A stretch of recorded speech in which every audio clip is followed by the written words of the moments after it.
May 1st, a 16-year-old shot in a hand. May 2nd, a 15-year-old shot in an arm and leg. May 5th, a 17-year-old shot in a leg. And just this morning, a 12-year-old shot in an elbow.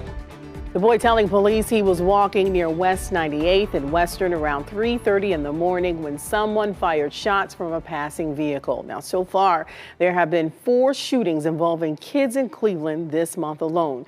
And while homicides where children were the victims are below average, so far this year, homicides are up 33% in the city overall. Tonight, News 5's Tracy Carlos gives us a closer look at what's being done to stop the violence in our streets. Walter Patton knows all too well about the violence on Cleveland streets.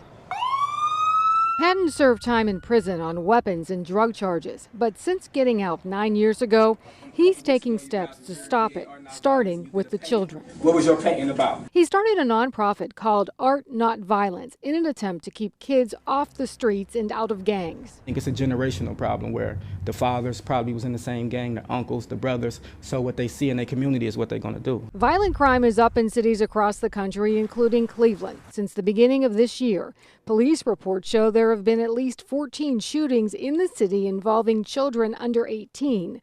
2 have died. Police say so far this year they are seeing more retaliation shootings. One gang shoots another gang member, then they come back and they retaliate against that person's family or their children or their car that they're in. Maisha Crow is executive director of Cleveland Peacemakers Alliance. We are alerted whenever anyone in our age range are a victim of gun violence. And those alerts are coming often. Her team sees violence up close and says there is more of it, partly because of the pandemic. I do think that there's a group of people that would not have been shooters, victims, or perpetrators if social recreation wasn't removed, if trusted adults wasn't removed, if the pandemic did not happen. Patton agrees the pandemic added to an already violent situation.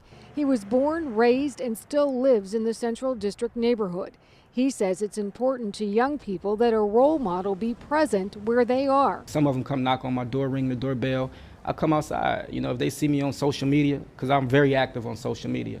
So if they see me on social media posting, playing with other kids, then they'll come ring my doorbell and say it's my turn. In turn, he says, he's reaching one child at a time.